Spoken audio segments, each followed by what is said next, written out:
So students, ये है 2024 का पेपर और इसमें आता है जयशंकर प्रसाद का जीवन परिचय लिखने के लिए। आप देख सकते हो ये आता है जयशंकर प्रसाद का जीवन परिचय। तो मैं इस वीडियो में इन्हीं का जीवन परिचय एकदम आसान भाषा में आपको लिखकर बताऊंगा। पूरा लिखूंगा, ऐसा नहीं कि आधा लिख दूंगा बता दूंगा कि आप ऐसे कर दो, नहीं, पूरा एक एक अच्छे से लिखूंगा। बाकी इस वीडियो को ज्यादा से ज्यादा लाइक कर देना, चैनल पर न हो तो चैनल को सब्सक्राइब कर लेना। ऐसे ही मैं सभी जीवन परिचय बताया हुआ हूँ, ठीक है। तो चलो हम स्टार्ट करते हैं इनका जीवन परिचय लिखना, कि कैसे लिखेंगे और कैसे जीवन परिचय याद करोगे, वो सब तरीका भी इसी वीडियो में आपको मैं बताता हूं। तो चलो यहां पर देखते हैं, यहां से हम लिखना प्रारंभ करते हैं। जयशंकर प्रसाद का आएगा। अब देखो किस प्रश्न में आया है, तो इसको देखते हैं। प्रश्न संख्या 26 है, 26 का है, 26 का वाला है जयशंकर प्रसाद। तो ऐसे करना है, यहां पर डाल देना प्रश्नोत्तर संख्या 26 का ऐसे डालो,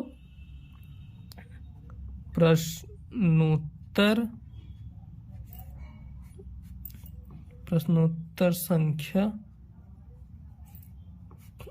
26 का ठीक ऐसे डाल देना। अब देखो इसके बाद क्या करना, इसी के नीचे अंडरलाइन कर देनी है। अंडरलाइन कैसे करोगे, एक पटरी की सहायता से। ये है, देखो काफी बड़ी पटरी है, तो ऐसे कर देना है अंडरलाइन। अब अंडरलाइन करने के बाद अब जयशंकर प्रसाद का हम लिख रहे हैं जीवन परिचय ना। तो देखो जयशंकर प्रसाद का जीवन परिचय लिख रहे हैं, तो चाहो तो यहां डाल दो जयशंकर प्रसाद, नहीं तो क्या करो कि ऐसे फिर स्केल लो। स्केल लेने के बाद यहाँ पे इतना मतलब छोड़ के इस साइड में ऐसे एक कॉलम बना लो, जैसा कि मैं आपको हर जीवन परिचय लिखने में बताया हूं, इतना बना लो। अब इसके बाद इन कॉलम में सबसे पहले डालो नाम, यहाँ पर नाम डालो कि जिसका जीवन परिचय लिख रहे हो। तो अब किसका जीवन परिचय लिख रहे हो, जयशंकर प्रसाद, तो यहां पर डाल देते हैं जयशंकर प्रसाद। यहां पर डालना पड़ेगा जयशंकर प्रसाद, ठीक, इतना हमने डाल दिया कि जयशंकर प्रसाद का हम जीवन परिचय लिख रहे हैं। फिर उसके बाद नाम के बाद अब देखो नाम डाल दिया। अब इनका जन्म डालना पड़ेगा, आखिर इनका जन्म कब हुआ था। तो ऐसे डालो जन्म, मतलब कुछ मेन चीजें इधर करनी पड़ेंगी, ठीक। तो ऐसे लिखते हैं जन्म इनका हुआ था 1889 सन 1889 1889 ईस्वी में हुआ था, ठीक, इतना हो गया। अब इसके बाद अगर इनके पिता का नाम वगैरह पता है तो पिता का नाम लिख दो, माता का नाम पता है तो माता का नाम। जैसे इनके पिता कौन थे, देवी प्रसाद थे, तो ऐसे लिखो पिता, इनके पिता थे देवी प्रसाद। जितनी मेन चीजें पता है उतना लिखना पड़ेगा। ऐसे पिता हमने लिख दिया यहाँ पर देवी प्रसाद, ठीक। अब जो चीज पता है वो चीज लिख, जैसे पिता का नाम हो गया। अब इनकी मृत्यु पता है, चलो हम ऐसे लिख देते हैं मृत्यु। इनकी मृत्यु कब हो गई थी, तो इनकी मृत्यु हो गई थी 14 नवंबर को हुई थी और 1937 में। तो ऐसे लिखते हैं सन 1937 ईस्वी, सन 1937 ईस्वी में। अब इसके बाद मृत्यु के बाद हो गया, अब डालते हैं यहाँ पर रचना कि इनकी कौन कौन सी रचनाएं हैं। तो यहाँ पे हम रचनाएं लिखते हैं जयशंकर प्रसाद की जो फेमस रचनाएं हैं, जैसे चंद्रगुप्त, स्कंदगुप्त, राजश्री, कामना। तो चलो पहले लिखते हैं कामना, दो ही रचना यहाँ पर हम लिखेंगे, और राजश्री, ठीक, राजश्री। तो कामना और राजश्री, तो ये हो गया रचना में। रचना हमने लिखा और इसको फिर ऐसे स्केल लेना है और यहां से कर देना है बंद। अब इससे क्या हुआ कि एक थोड़ा सा आइडिया लग गया, जब एग्जामिनर देखेगा तो उसको लग जाएगा कि हाँ इतनी चीजें तो आखिर पता है। अब इसके बाद क्या करना है, इसको देखो, यहां पर डालना है जीवन परिचय, जीवन परिचय ऐसे डाल देना जीवन परिचय, और यहां से ऐसे लिखना प्रारंभ कर देना। नीचे लाइन खींचनी है, तो ये देखो पटरी है, पटरी से इसे करो लाइन खींचो। लाइन में खींचना थोड़ा जरूरी है, इससे क्या होगा एग्जामिनर के ऊपर थोड़ा एक अलग इंप्रेशन पड़ता है। जीवन परिचय डाले। अब उसके बाद ऐसे डालो कि जयशंकर प्रसाद जी का जन्म, जयशंकर प्रसाद जी का जन्म, जयशंकर प्रसाद जी का जन्म। अब देखो इनका जन्म कब हुआ था, सन 1889 ईस्वी में। तो ऐसे लिखो सन 1889 ईस्वी में। अब देखो जो हमने 1889 लिखा, इसको काली पेन से क्यों लिखा, ताकि एग्जामिनर को दिखे। इतना लिखा, में काशी के प्रसिद्ध, क्या, काशी के प्रसिद्ध सुहनी साहू,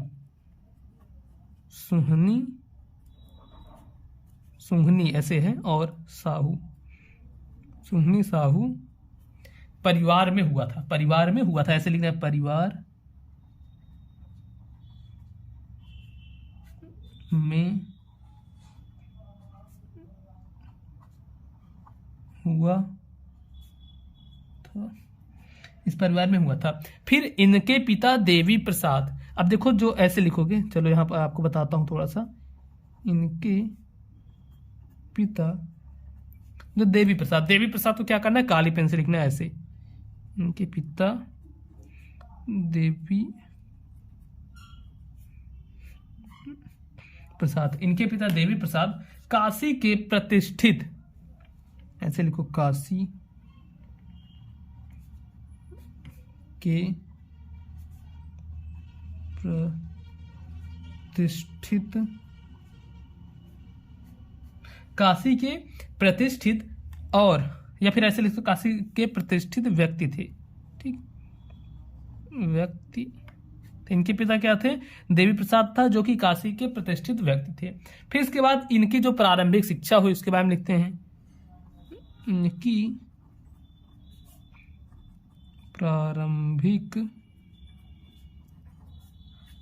प्रारंभिक शिक्षा, तो देखो इनकी प्रारंभिक शिक्षा कब, इनकी प्रारंभिक शिक्षा घर पर ही हुई, घर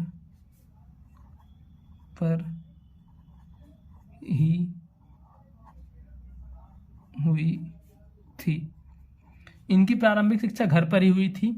और फिर यहां पर लिखना है, और स्व अध्याय, मतलब खुद से, स्व अध्याय ही, मतलब खुद से ही, स्व अध्याय ही इन्होंने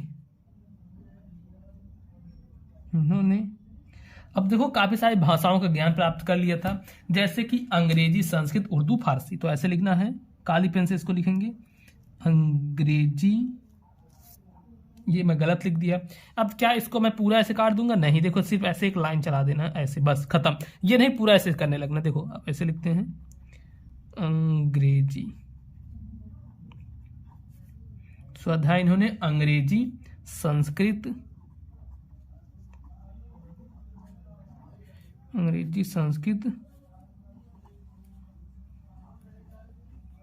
उर्दू और फारसी। तो और को लिख देते हैं हम नीली पेन से। काली नीली पेन का विशेष ध्यान देना, इससे थोड़ा अट्रैक्टिव लगता है।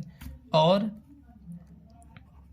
फारसी, क्योंकि देखो जो नंबर मिलता है, बहुत सारे बच्चों को लगता है कि कितना आप लिख रहे हो उस पर मिलता है, नहीं, कितना बढ़िया से लिख रहे हो, कितना तगड़े से लिख रहे हो कि एग्जाम को देखते लगे कि हाँ ये तो यार पढ़ने वाला कोई बच्चा है, तब ज्यादा नंबर मिलता है।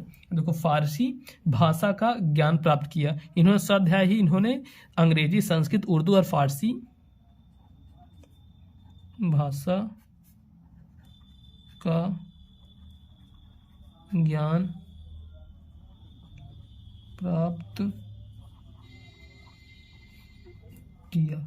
ठीक, अब इसके बाद क्या लिखना है, इसके बाद फिर लिखना है कि जैसे इनके माता पिता की मृत्यु भी हो गई थी, हाँ, और बड़े भाई की भी मृत्यु हो गई थी, तो इसको लिख सकते हो। नहीं तो मतलब अब जैसे देखते हैं आगे इसमें क्या लिखेंगे। चलो यही पहले हम लिखते हैं, जो इनके माता पिता की मृत्यु हुई थी, तो ऐसे लिखो, माता पिता तथा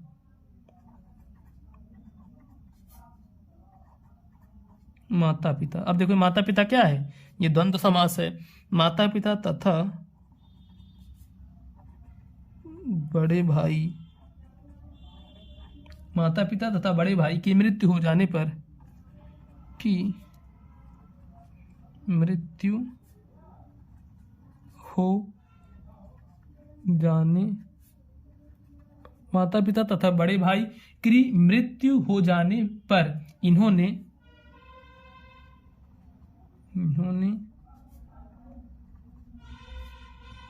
व्यवसाय, इन्होंने व्यवसाय और परिवार का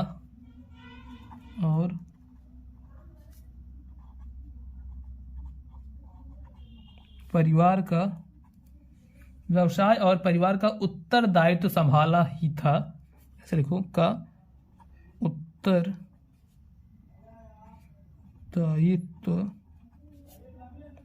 संभाला ही था, उत्तरदायित्व संभाला ही था कि युवावस्था के पूर्व ही, ऐसे लिखो, ही था कि युवावस्था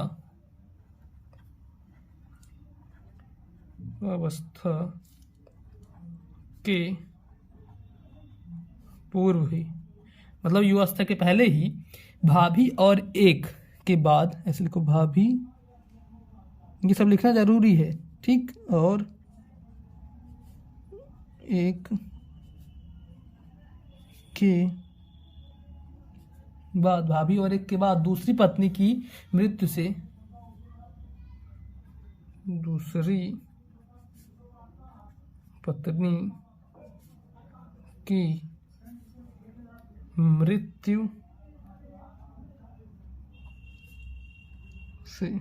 दूसरी पत्नी की मृत्यु से इनके ऊपर विपत्तियों का पहाड़ टूट पड़ा, ऐसे लिखो, इनके ऊपर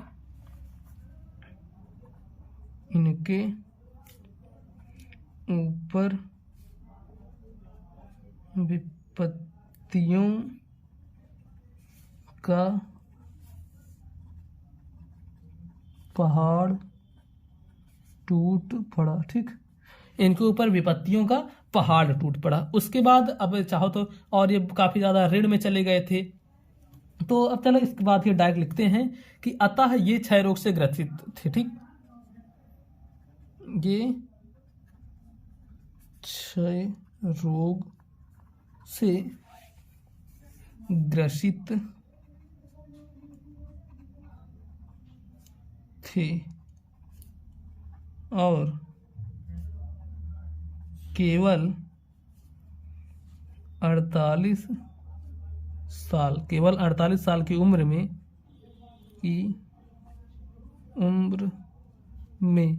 48 साल की उम्र में सन 1937 ईस्वी को, सन 1937 ईस्वी को इनका निधन हो जाता है, या फिर इतने को इनका स्वर्गवास हो जाता है। तो लिखते हैं इतना को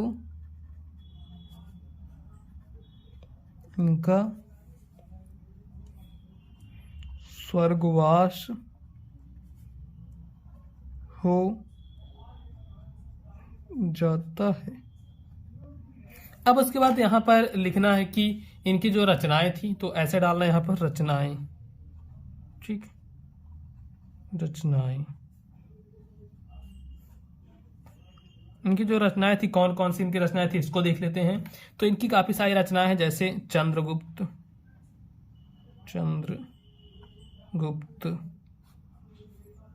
स्कंदगुप्त, चंद्रगुप्त है, स्कंदगुप्त,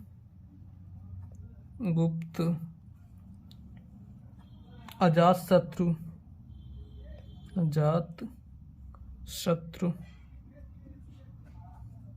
फिर है विशाखा, राजश्री आदि, ठीक, ऐसे लिख देना है।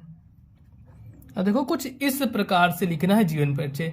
अगर ऐसे लिखोगे तब ना आपको पूरे नंबर मिलेगा। आप सोचो कि चलो ये इस साइड का लिख देते हैं नंबर मिलेगा, ऐसा नहीं होता है। पूरा इस तरीके से लिखना पड़ेगा जिससे आपको पूरे नंबर मिलेंगे। तो हाँ देखो, ऐसे लिखना तभी आपको पूरे नंबर मिलेंगे। बाकी और भी सारे जीवन परिचय चैनल पर मैं पढ़ाया हूँ, जाकर चैनल पर देख लो। 22 तारीख की आप लोगों का पेपर है, तो बहुत अच्छे से 22 तारीख की प्रिपरेशन करवाई जा रही है, तो उसको भी आप लोग कर लो। ठीक दोस्तों, वीडियो अच्छी लगी तो वीडियो को लाइक करना, चैनल पर नए हो तो चैनल को जरूर से सब्सक्राइब कर लेना।